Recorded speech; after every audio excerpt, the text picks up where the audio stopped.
Pessoal, graça e paz, vocês observaram aí bem no início do vídeo o anúncio do curso de Teologia à Distância que eu estou ministrando. Trata-se de um curso não denominacional, trata-se de uma teologia imparcial, certo? Uma teologia puramente bíblica. A nova turma vai ter início no dia 6 de abril de 2020. Certo? Você que faz parte de alguma instituição religiosa, de alguma denominação, enfim, você também é super bem-vindo no curso. Os detalhes para você fazer sua matrícula na descrição desse vídeo. O primeiro lote com preços promocionais aí na mensalidade vai até o dia 28 desse mês de dezembro. Depois do dia 28, você pode fazer sua matrícula normal, só que já não vai estar nesse primeiro lote, ok? É um curso 100% digital, não precisa você ter um computador para fazer o curso. Você pode fazer o curso inteiro pelo celular. Você vai receber todos os materiais, apostilas em PDF, questionários em PDF, materiais extras, videoaulas, tudo no WhatsApp e também no e-mail, certo? Faça parte, os detalhes na descrição do vídeo.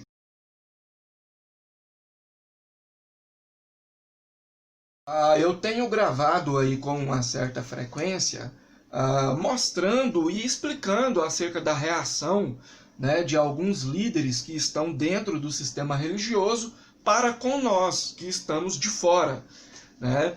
E eu quero deixar bem claro que eu não generalizo nem um lado e nem o outro, porque eu sei que em ambos os lados existem algumas pessoas sensatas, mas também existem pessoas que cometem exageros, pessoas que agem com intenções ruins, né? Todavia, reitero o que eu já disse em outros vídeos, aliás, em vários outros vídeos, né? Eu conheço líderes denominacionais que desempenham trabalhos incríveis, principalmente nas periferias, não só na área evangelística, mas também na área social. Então eu não generalizo, certo? Sobre a palavra congregação, que aparece em Hebreus 10, 25, eu já gravei um vídeo específico sobre essa palavra, onde eu explico o contexto, a etimologia. Eu vou deixar o link desse vídeo na descrição para você assistir ele na íntegra, certo? Algumas pessoas tentam comentar acerca dessa palavra congregação, que aparece em Hebreus 10, 25, e aí elas pegam todas as passagens onde aparece a palavra congregação. Isso é um erro.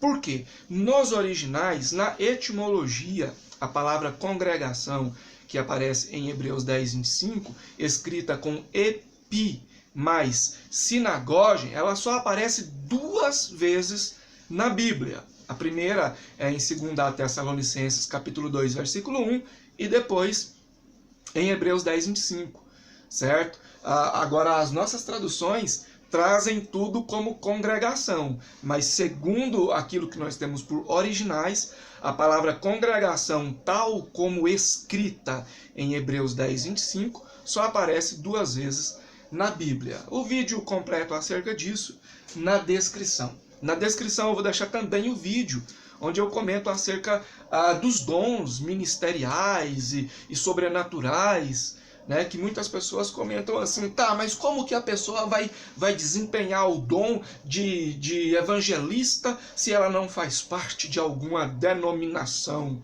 Eu já expliquei isso também, então eu não vou explicar isso de novo aqui nesse vídeo, né? E vou mostrar para vocês alguns trechos, né, onde esse senhor, que se eu não me engano é da mesma denominação do Leandro Lima, se eu não me engano ele é calvinista e creio que também defenda aí a confissão de fé de Westminster. Então nós vamos comentar alguns trechos do vídeo, vou deixar o link desse vídeo para você assistir completo na descrição do vídeo. Então nós vamos comentar tendo em base as doutrinas que ele defende e fazendo aí alguns comentários extras em cima daquilo que ele vai dizer, ok?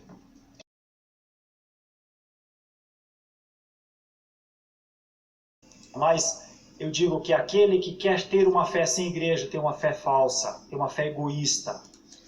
quando ele fala que aquele que quer ter uma fé sem igreja tem uma fé falsa, quando ele fala igreja, dentro do que ele apresenta aqui, ele está falando de uma instituição religiosa, ou de uma denominação religiosa, ou de um grupo regular.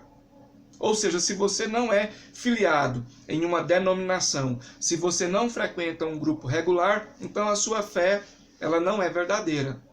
Ela não é uma fé de fato bíblica, segundo o que ele está apresentando aqui. Ele deve ter aí as exceções dele, né? Mas eu vou comentar dentro do que ele disse, mostrando as implicações dentro daquilo que ele disse, ok? Eu tenho certeza que esse movimento dos não denominacionados está causando algum tipo de medo para o pessoal do sistema religioso, isso é fato. Tanto é que de uns dias para cá, eles têm atacado cada vez mais essas pessoas, e cada vez mais esse movimento, ok? Pessoas do tipo desse senhor precisam compreender que quem está fora de uma denominação tem contato, pode ter contato com outros cristãos que também estão fora do sistema denominacional. Pessoas que estão fora de uma denominação podem desempenhar evangelismos, trabalhos sociais. Não existe a obrigação de você estar em uma denominação para você manter contato com outros cristãos, para você evangelizar, para você desempenhar trabalhos sociais. Não existe essa obrigação. E essas pessoas, eu acho que algumas entendem isso. Só que elas não podem externar esse entendimento por decorrência de que elas já estão no sistema. E outras, de fato, não entendem. Elas pensam dessa forma mesmo. Elas pensam de todo o coração que aquele que está fora de uma denominação tem uma fé falsa, aquele que está fora de uma denominação ou não frequenta um grupo regular não pode ter contato com outros cristãos, não pode desenvolver trabalhos sociais, enfim. Vamos lá. Tem uma fé hedônica, voltada para o agrado da pessoa. E aqueles que dizem, não existe igreja para eu frequentar, eu rogaria que se arrependessem. Quando ele fala acerca dessa igreja para frequentar, ele também está se referindo, dentro do contexto que ele apresentou, né, a uma denominação. Ele esquece que igreja é o coletivo de cristãos espalhados aí pelo mundo todo, né?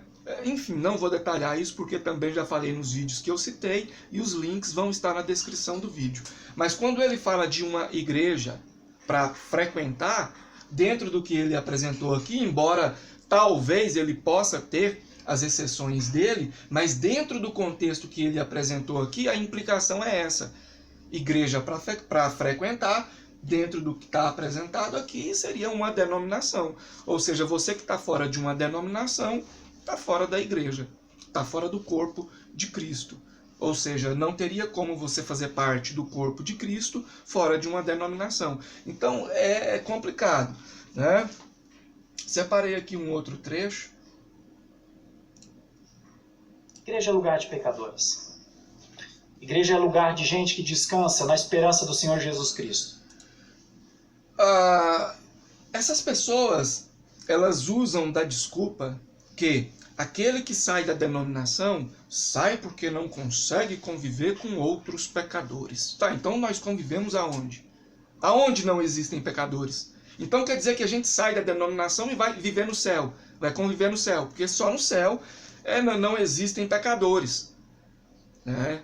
Então é óbvio que nós, quando saímos do sistema denominacional, nós sabemos que nós jamais vamos conseguir conviver sem ter contato ou conviver longe de pecadores. E nós não saímos por decorrência de discordâncias pessoais. O irmão fez uma fofoca ou falou algo que eu não gostei. Não, isso acontece. Em casa acontece no serviço, acontece no ciclo de amizades, né? A gente sai da denominação por decorrência da insistência dos líderes nas heresias. certo? Nas heresias, doutrinas que ferem o caráter de Deus, ok? Claro que algumas pessoas às vezes saem por decorrência de que não conseguem mesmo conviver com fofocas e tal, mas enfim, é um direito da pessoa. Agora, nós não podemos generalizar, certo? E se qualquer desigrejado acha que não pode estar em uma igreja porque ela tem erros, porque ela tem pecados, eu lamento demais. Quando ele fala igreja, que entenda denominação. Ele está querendo dizer, você que saiu do sistema denominacional e diz que não consegue mais conviver em uma denominação, porque a denominação tem erros, tem pecados, enfim, você tem... É isso que ele está querendo dizer. Mas aí eu repito, o problema não são os erros. Errar é normal, eu erro, você erra, ele erra também. O que nós enfatizamos, nós que saímos aí do sistema denominacional, é a insistência das cúpulas denominacionais nas heresias, certo? O sistema religioso, ele não vai admitir uma heresia, ele não vai voltar atrás, porque isso implicaria em perca de capital, em prejuízo financeiro. Né? Por exemplo, uma doutrina que diz que Deus decretou a queda de Adão. A Bíblia diz acerca da queda de Adão em Gênesis 2, versículos 16 e 17. Gênesis 3, versículo 17. Deus ordenando que Adão não coma do fruto. Mas aí existe uma doutrina que diz que Deus decretou que Adão comesse do fruto. Né? E essa doutrina gerou um sistema, e esse sistema criou faculdades, esse sistema publicou livros, esse sistema formou pessoas dentro do que esse sistema acredita. Então existe um ciclo financeiro. Se esse sistema admitir que a doutrina está errada, isso quebra, certo? Então nós que estamos fora do sistema denominacional, é mais fácil reconhecer um erro. Olha, de fato isso aqui está errado, isso não vai nos gerar prejuízo, certo? E outra, repito, eu vou repetir quantas vezes eu achar necessário. As pessoas que saem da denominação não saem da igreja, elas saem da denominação. E 98% dessas pessoas não saem da denominação por causa de erros, de pecados, de coisas que infelizmente acontecem, faz parte da natureza humana. Essas pessoas saem por decorrência da insistência dos líderes nas heresias, nos erros. E se você tentar abrir os olhos de algum deles, ou de alguns deles, você vai ser taxado como problemático, como pessoa que está desobedecendo uma autoridade espiritual, você pode ser até amaldiçoado, etc. Mas só tem um jeito de eu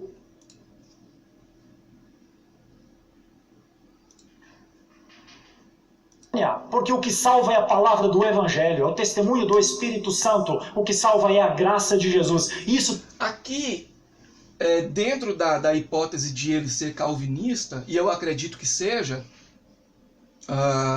ele deveria explicar também que mesmo a pessoa tendo essa vontade, ou sei lá, ele deveria explicar que somente o eleito vai ser salvo.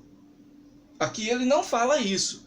Ele vai falar assim, olha, o que salva é a graça de Jesus, mas ele em momento algum enfatiza que, olha, mas essa graça só serve para o eleito.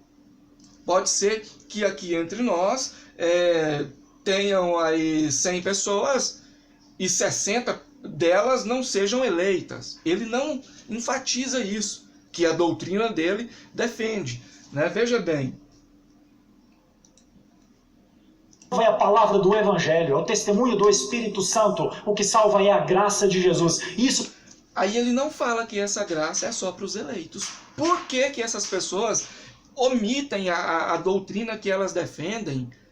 Né? Essas pessoas, quando vão evangelizar, elas precisam falar para a pessoa que está sendo evangelizada, olha, eu estou te chamando para a denominação e tal, todavia eu quero deixar bem claro que você só vai aceitar e arrepender de fato para a salvação se você for um eleito. Elas ocultam isso, E daí elas vão usar aquela desculpa, né, da parábola, onde Jesus diz que fala por parábolas para que as pessoas ouçam e não entendam e tal. Só que existe um contexto para isso. Inclusive eu já expliquei esse contexto, né, nos textos paralelos de Marcos e Mateus e no contexto raiz de Isaías. Né? Então é uma doutrina que omite muitas coisas. Né? Mas vamos lá. Isso tem de ser vivido em comunidade. Graça de Jesus. Isso tem de ser vivido em comunidade. Isso tem de ser vivido na família. Então toda e qualquer fé. Olha, nós podemos muito bem viver em comunhão de fé com a nossa família. Só que aqui ele dá um peso soteriológico para essa questão da congregação. Veja bem, eu vou voltar aqui mais uma vez. Porque o que salva é a palavra do Evangelho, é o testemunho. Mas só serve para o eleito. Do Espírito Santo, o que salva é a graça de Jesus. Isso. Mas essa graça só alcança o eleito de forma salvífica. Ele não explica isso, né? Mas, enfim. Isso tem de ser vivido em comunidade. Aí ele dá um peso soteriológico para o ato de congregar. Nós sabemos que congregar é bom, é ótimo, porém, no entanto, contudo e todavia, congregar é um fator auxílio e não um fator soteriológico, certo? Então é complicado, cara. Isso tem de ser vivido na família. Você pode orar, cear com sua família, estando ou não estando em uma denominação. Então toda e qualquer fé que nega o sacramento do batismo não é uma fé verdadeira. Aí ele coloca o batismo no meio, não entendi o porquê, mas enfim, ele dentro do que foi apresentado aqui, parece que tenta dar um peso soteriológico ao rito batismal também. Isso é errado. Nós sabemos que o verdadeiro batismo é o novo nascimento, é interno, é espiritual, é entre a pessoa e Deus, e ela vai externar esse novo nascimento a partir do momento que ela começa a produzir os frutos do Espírito. Ela pode externar, exemplificar esse novo nascimento através do rito físico, que é o batismo nas águas, mas não existe a obrigação. Se você põe uma obrigação nesse rito e diz que sem isso a fé da pessoa não é verdadeira, e obviamente se a fé não é verdadeira a pessoa não é salva, você está colocando um peso soteriológico em um rito, e isso é errado, né? Mas enfim, vamos lá. É uma fé muito subjetiva. Eu particularmente a desconsidero totalmente. Que é um direito dele, né? Aí também a gente tem que... Ainda que fale bem das coisas de Deus, ainda que fale bem das coisas do próprio cristianismo, mas para mim é uma fé muito distante da fé histórica, da fé de gente que se posicionou nos tempos mais difíceis do cristianismo, porque hoje nós não...